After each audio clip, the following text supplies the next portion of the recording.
नमस्कार, Neha new morning से। आज हम ठाकुर युवराज जी से, ठाकुर मनीष जी से बात करेंगे जो हो रहे विश्व में युद्ध के लिए। नमस्कार सर, मैं आपसे जानना चाहूंगी, जैसे पूरी खबरें फैली हुई सभी जानते हैं कि यूक्रेन में रूस ने आक्रमण कर दिया, उसके बारे में आप क्या कहना चाहेंगे? देखिए, सच्चाई ये है, मैं रूस की, इंडिया की या किसी भी देश की बात ना करके, जिसकी लाठी उसकी भैंस वाला हिसाब चल रहा है। और यूएनओ कहाँ है? सबसे पहला क्वेश्चन मार्क संयुक्त राष्ट्र संघ पर है। जिस तरीके से संस्था बनाई गई थी, कोई हस्तक्षेप नहीं। हम कश्मीर के लिए कुछ भी बोलते हैं, पाकिस्तान पर कुछ भी बोलते हैं, यूएनओ कदक कर हमारे सामने आ जाता है। संयुक्त राष्ट्र संघ हम पर ब्रेक लगाने की कोशिश करता है।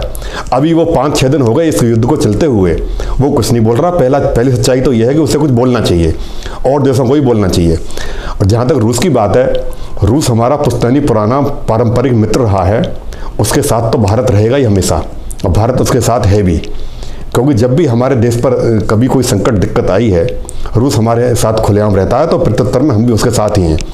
तीसरा, आप सब देख रहे हैं, मैं किसी दलगत राजनीति में आकर एक राष्ट्र के बारे में बोलना चाहता हूं कि जो हमारे विद्यार्थी, जो हमारे लोग बाहर फंसे हुए थे, अमेरिका भी अपने लोगों को नहीं निकाल पा रहा है, पाकिस्तान तो बिल्कुल ध्यान दे नहीं रहा।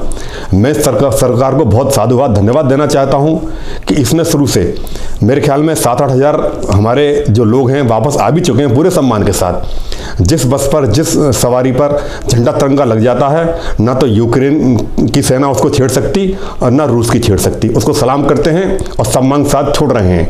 जो कुछ अफवाहें उड़ाई जा रही हैं, कुछ वीडियो गलत प्रसारित किए जा रहे हैं कि वहाँ हमारे लोग पड़े हुए हैं और उनकी सरकार सुनवाई नहीं कर रही है, उनको नहीं देख रही है। माननीय प्रधानमंत्री जी ने विपक्ष के ज्योतिरादित्य सिंधिया और जितने हमारे जो भी विदेशी मामलों के एक्सपर्ट हैं, 5 लोगों की टीम को बनाकर भेजा है वहाँ पे यूक्रेन के पास कि उनको सम्मान के साथ जो लोग रह गए उनको निकाला जाए। तो ये कार्रवाई चल रही है, इसके लिए मैं भारत सरकार को साधुवाद देता हूं। अब इसमें देख लीजिए, भारत सरकार का प्रधानमंत्री मुखिया कौन है? तो नरेंद्र मोदी है। नरेंद्र मोदी जी इसके मुखिया हैं, तो उनको इसके लिए क्रेडिट देने में बुराई क्या, मुझे शर्म क्यों आनी चाहिए? हमारे मतभेद हो सकते हैं किसी चैप्टर पर, मनभेद नहीं होना चाहिए। पहले ऐसे ही जब उन्होंने वैक्सीन 1 साल के अंदर रिकॉर्ड कार्रवाई करके वैज्ञानिकों के माध्यम से शुरू करा दी, तो वो क्रेडिट भी प्रधानमंत्री को जाता है ना। तो ये क्रेडिट प्रधानमंत्री को जाता है और हमारा सीना गर्व से चौड़ा हो जाता है कि हमारे जो साथी हैं, दुनिया में पहला देश भारत है जहां के करीब 8,000 लोगों को सम्मान के साथ लाया जा रहा है। अमेरिका भी नहीं सुन रहा है, अमेरिका सक्षम है, और पाकिस्तान का तो मतलब ही नहीं है, वो तो कहीं है ही नहीं। जहां तक अमेरिका की इसमें दोगली नीति है, अमेरिका का इसमें युद्ध में, अगर अमेरिका चाहे तो 1 घंटे के अंदर ये युद्ध बंद हो सकता है, लेकिन क्योंकि उसकी कुछ नीतियां गलत हैं, उसको कुछ 1-2 लाइन बोलनी है रूस को, वो 1-2 लाइन अगर बोल दे तो रूस भी मान जाएगा। लेकिन इतनी उम्मीद थी नहीं कि युद्ध इतना लंबा चलेगा। युद्ध कभी भी मानव जाति के लिए ठीक नहीं होता है, युद्ध से बचना ही चाहिए। और हम तो उन उदारवादी देशों में रहे हैं कि हमने तो कभी किसी पर हमला ही नहीं किया। हम तो अपने को बचाने के लिए युद्ध लड़ते हैं, हम हमलावर कभी नहीं रहे इतिहास में। तो मैं इस युद्ध को रोकने के लिए सभी देशों से ये अपील करूंगा, जितने भी राष्ट्राध्यक्ष हैं, जितने भी इसके प्रधान हैं पूरे दुनिया के, कि हस्तक्षेप करें और इस युद्ध को रोकने के लिए आगे बढ़कर कार्रवाई करें। संयुक्त राष्ट्र संघ यूएनओ इसमें कुछ नहीं बोल रहा है, उसमें भी भारत को हस्तक्षेप देकर बोलना चाहिए कि इस युद्ध की कार्रवाई कैसे की जाए। बाकी मेरा भाई मनीष ठाकुर बोलेगा इस बारे में। मनीष जी, आप बताइए, आपको क्या लगता है, क्योंकि यूक्रेन भारत से यानी कि मोदी जी से भी सहायता मांग रहा है, तो इस जगह पे मोदी जी को सहायता करनी चाहिए नहीं चाहिए? सबसे पहले मैं आपका धन्यवाद देना चाहूँगा और मैं बता देना चाहता हूँ आपको, जिस तरीके से यूक्रेन और रूस से लेके हमारे माननीय प्रधानमंत्री नरेंद्र मोदी जी से मदद मांगी जा रही है कि मोदी जी जैसे और भी प्रधानमंत्री और भी देशों में हैं, राष्ट्रपति हैं और भी देशों में हैं, तो मैं आपको बता दूं, जो हमारे देश में विपक्ष लोग हैं जो कहते हैं मोदी ने क्या करा, मोदी कौन है, तो उनके मुंह पे ये तमाचा है। आप देख लो, पूरी दुनिया मोदी को पसंद कर रही है और यूक्रेन ने कहा भी कि अगर मोदी जी चाहें तो युद्ध को रुकवा सकते हैं। इसके बाद मोदी जी ने रूस के जो राष्ट्रपति हैं उनसे भी बात करी, लेकिन उनके आपस में मतभेद हैं यूक्रेन से जो नहीं हो पाए।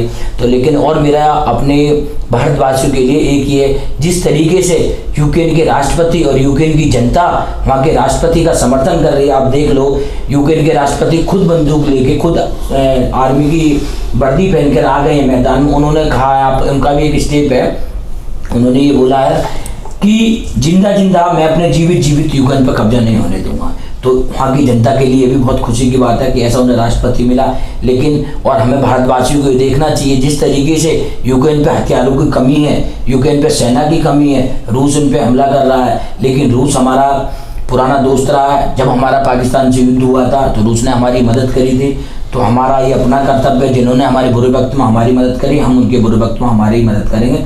लेकिन मोदी जी ने यही कहा है रूस से भी यूक्रेन से युद्ध को रोका जाए, बातचीत से निपटा लिया जाए। और देखो जो भी हमारी बहन है, हमारे भैया लोग हैं जो पढ़ने जाते हैं विदेश में, भाई लोग जो पढ़ रहे हैं, जैसे ही मोदी जी को पता लगा उन्होंने चुनाव को छोड़ा, तत्काल एक मीटिंग बुलाई जिसमें हमारे विदेश में जो है माननीय हमारे बड़े भाई ठाकुर युवराज सिंह लोग ने बता दिया 5 लोगों की कमेटी बनी, ज्योतिराज सिंधिया है। लेकिन आप ये बताओ वहाँ गोलियां चल रही हैं, युद्ध हो रहे हैं, मिसाइलें छोड़ी जा रही हैं, तो कुछ लोग इसमें टिप्पणी कर रहे हैं, अरे हवाई जहाज क्यों नहीं भेज रहे भैया, अगर यहाँ से भेजे पायलट मर जाए, उधर से बच्चे आए उन पर हमला हो जाए। तो इसलिए मोदी जी ने कह दिया है, मोदी जी ने बोल दिया आपके पास जो भी नियर बाई बॉर्डर हो वहाँ की सेना को बोल दिया गया, यूक्रेन की और रूस की सेना को बोल दिया गया है कि हमारे छात्र, आप देखो हमारे झंडे की कितनी वैल्यू है, हमारे जहाँ भी भारत झंडा लगा हुआ है वहाँ कोई भी देश, कोई भी जो यूक्रेन हो चाहे रूस हो, उसकी कोई भी सेना नहीं कर रही है। लेकिन जब कहते हैं विपत्ति आती है तो कहीं ना कहीं थोड़े बहुत कष्ट है, जो वहाँ बर्फबारी हो रही है, हमारे भाई लोग वहाँ बैठे हुए हैं, तो एकदम तो संभव नहीं है, थोड़ा थोड़ा करके लाया जा रहा है। तो कुछ विपक्ष लोग उस वीडियो को दिखा रहे हैं, तो मैं कहना चाहता हूँ उन परिवारों की तरफ से माननीय प्रधानमंत्री नरेंद्र मोदी जी ने इतना सराहनीय कार्य करा है जो कोई हो ही नहीं सकता। और आज हमारे जो भारत देश में विपक्ष है उनके मुंह पे तमाचा है कि पूरी दुनिया माननीय प्रधानमंत्री जी को एक बहुत अच्छा प्रधानमंत्री मानती है, दोस्ती मानती है। और इसमें प्रधानमंत्री, और मैं कह देना चाहता हूँ उसमें प्रधानमंत्री हस्तक्षेप करेंगे, युद्ध रुकेगा। लेकिन मेरी सारी दुनिया से यही अपील है इस युद्ध को रोका जाए, नहीं तो महंगाई बहुत ज्यादा हो जाएगी। फिर दोबारा मिलते हैं किसी खास मेहमान के साथ किसी नए मुद्दे पे। नमस्कार, न्यू मॉर्निंग टीवी से नेहा। धन्यवाद। धन्यवाद।